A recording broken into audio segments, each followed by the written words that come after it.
So here's an interesting question. I wanted to see what people thought now, almost 4 years into the service, and that is the Nintendo Switch Online service actually good now for the amount that you pay for it? And there's going to be a lot of opinions on this one because this service, NSO, is pretty popular to hate on. It really is, right? And a lot of that has to do with the way that Nintendo approaches online, which just baffles and amazes me still to this day. But I wanted to just kind of sit back for a minute and take a look at where we are now, years later after they initially launched it, which was pretty bare bones. And, well, it had that weird diagram of how you hook your phone up to your Switch so you can voice chat. Guys, if you enjoy these videos, make sure you hit that like button, helps out a ton. And if you're new here to the SpawnWave channel, make sure you subscribe down below. And we're going to start with today's sponsor. Today's video is sponsored by Factor. Eating healthy for your nutrition goals can be tough, especially with a busy and chaotic schedule that many of us live through day to day. Finding time to plan out, prepare, and eat healthier food options can be almost impossible, but that's where Factor comes in. With Factor, there's no prep and no mess. What you do is pick from a constantly updated menu and wait for it to arrive at your door. From there, you can have a meal ready in just minutes. Factor offers a ton of variety, including keto, calorie smart, chef's choice, vegan, and more. I like to use these meals when I know I won't have a lot of time during the day for lunch, since I can pop one in the microwave and have a high-quality meal ready in just a few minutes. It makes sticking to my nutritional goals a lot easier. Factor also offers options great for snacking like smoothies and juices. Head to go.factor75.com/SpawnWave120 and use code SpawnWave120 to get $120 off. That's go.factor75.com/SpawnWave120 and use code SpawnWave120. Thanks to Factor for sponsoring today's video. So the reason I'm bringing this topic up in particular is because recently I've talked about Nintendo Switch Online with updates that they've done, and some people I've seen in the comment section are okay with where the online service is now for the amount that they pay. Essentially, they see the value in it versus where we were years ago. Now, it has been a slow grind, I would say, for the Switch Online service to build up to where it is now. There were months where just nothing was happening. And then there were times where we'd get updates that were actually pretty substantial. And other times where it was like, oh yeah, system stability. And this is kind of it. But we did eventually get to a position where there is a dedicated application or button that's just always on your home screen that takes you to this screen right here. This is like the Nintendo Switch Online home menu, I guess, or just hub. And it tries to put everything together as best as it can. I say that because while there's actually a lot of information displayed here, it's not the greatest thing in the world to navigate. It's pretty slow. It takes a while for certain things to load, but we're going to run through it here very quickly. We have this banner actually right in the top there that goes over some current things like the Mario Kart tournament that's running. They show you the latest games that have been added to Nintendo Switch Online, with pinball being right there front and center.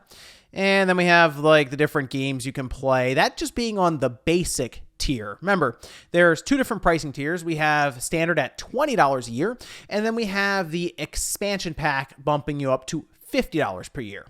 We can see the online play. That's just standard. Basically, you pay so you can play online, and that's how all the systems run it. And it's still weird to think about that. It's like, oh, you have to pay to play online. But yeah, that's where we are. Once Microsoft was able to standardize it, Sony followed, and then eventually Nintendo followed. So here we are. Now, the way Nintendo worked to differentiate themselves was offer a library of games from mostly their back catalog, but also third parties joining in.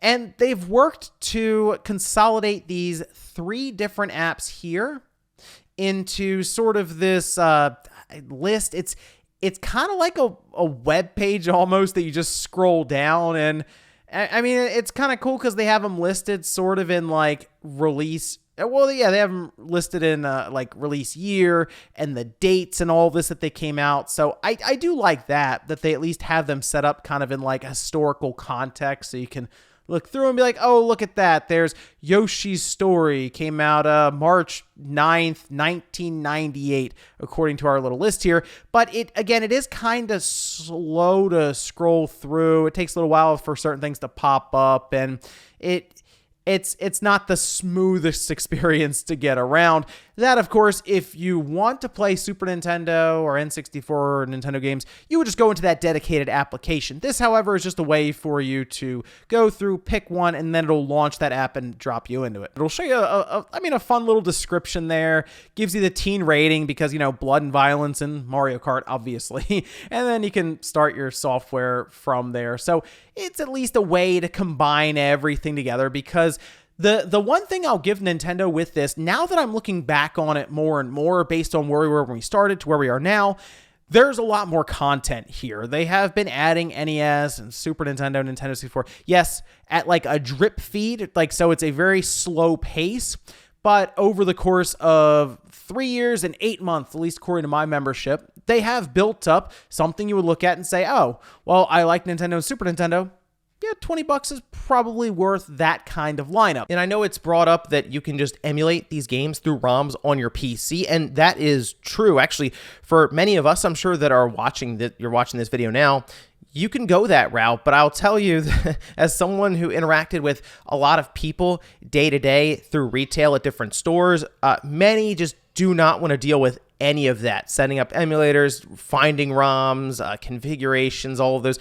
They would prefer just to pick up and play without having to think about any of that. Then we do get into the expansion pack.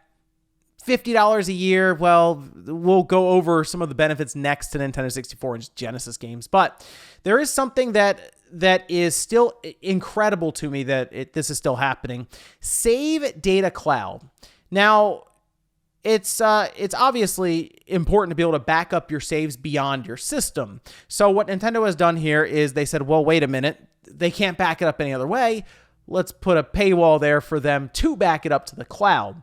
At this time, there is still no way to back up your saves locally, which is really annoying because, again, we're well into the Switch's life. I feel like if Nintendo was going to do that, it would have already happened, but it's actually just tethered to the online service. You need to pay $20 a year in order to back up your data, whereas in the past with other systems, you've been able to back it up to a USB stick, for example, so that way you can hold on to your saves away from your system. And in this case, a portable device like the Switch is one that needs that more than ever. So while it's nice to have Save Data Cloud, I can't give them any credit for that one because we have other systems that do it for free. The Xbox is just free. On PC with Valve, on PC you would just drop it on your own system, but still, nonetheless, there are cloud services out there that do it for free. So it's just something and I think Sony have behind their paywall, but Nintendo, you got to get on the ball with this. We have to have a way to back up our save games locally ourselves. It's just so weird. Special offers, though, they've done this where they'll have products. That's another sticking point for this thing. While they make it seem like there is value here because you would be able to buy these, you can't. When was the last time we saw N64 controllers stay in stock for more than 30 seconds? Yeah. And the other thing that's weird about this is if you go to the controller, there's no way to buy it from here, right? You have to scan the QR code or just go to the website and sign in and buy it. It's strange to me that you can't just buy it from here where your card would be linked to or PayPal, and then they'll have it verified that you actually have a Nintendo Switch Online account because it's on your Switch and you're on this page. They also have the missions and rewards, which is, it's so close to them just doing achievements, and I kind of think Nintendo's been playing around with the idea of system-wide achievements, and maybe that's something they do when they go into the next generation. They just introduce it, and it's here, if you'll have, I don't even know what they call them, badges or something that's equivalent to trophies from Sony or just the achievements from Microsoft. I think we're going to get to that point. At least here, they have you earn stuff through these missions that you can then buy different things on the little tab here.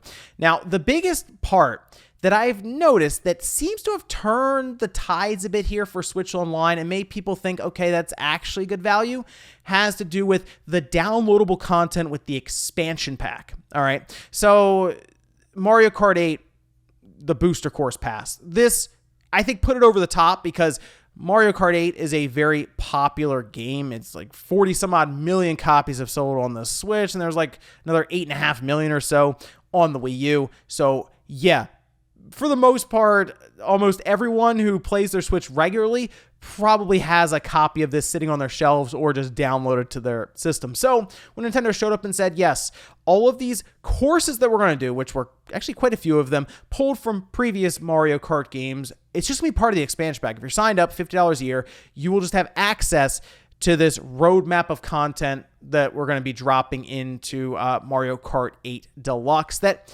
granted, already had quite a few courses. You tack that on, it becomes a pretty big game. That seemed to be it. I mean, sure, Animal Crossing, like, I know it's popular, but I definitely saw people who were like, I guess it's there. But then Splatoon 2, that's the Octo expansion is an expansion we've had for a while. They just threw it in there. And then the Genesis games is like, oh, that's cool. The Genesis games, it's nice to have that a bit of nostalgia, but people put Genesis right next to Super Nintendo, so that wasn't really putting things over the top. It's all this DLC stuff, and mostly I would say Mario Kart 8 Deluxe Booster Course Pass that has really made people think that the online that Nintendo is offering is worth the $50 a year even. However, the thing with this that's still incredible to me is Nintendo won't just build out a basic online service that we've seen Microsoft and Sony do and then charge $60 and then do all of this stuff separately as a different subscription service, specifically something Virtual Console related, where they would have a higher roof or a higher cap where they can charge more, and in which case they could provide more games. I think that's something that is holding Nintendo back a little bit here, is they realize, well, the basic tier is $20 a year, and we have all these Nintendo and Super Nintendo games, but if it was like $10 a month, they might say, well, yeah, I guess we could throw GameCube games in there, Wii games, and all this other stuff, because all of a sudden it's $120 a year rather than $20 or even $50. It's just the most Nintendo thing possible that they are so concerned around online interaction that they would rather build up this large library of retro games and then have this basic rudimentary online service attached rather than build out a robust online service and have a couple of games added temporarily each month like we see Microsoft and Sony do. Which, if you're someone who doesn't really play online that much or feel like you need to communicate with other people when you're playing, you'd look at this and wouldn't have an issue with what they're offering. And the other part of this is I'm noticing Nintendo is doing more and more online games, whereas with the Wii U during that generation, they would stay away from it, even with things like Mario 3D World. They didn't want to have an online mode for that, whereas now Bowser's Fury, you have online there.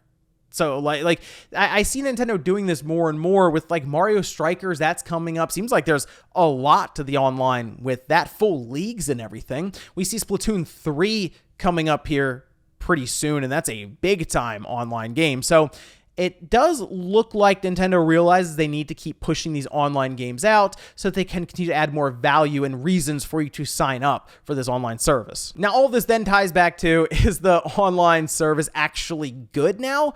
I'm going to say yes and no. I'm going to say no because it's still pretty featureless in the sense that you can't even send messages to your friends. So the social aspect of it is worse than poor. It's just downright terrible.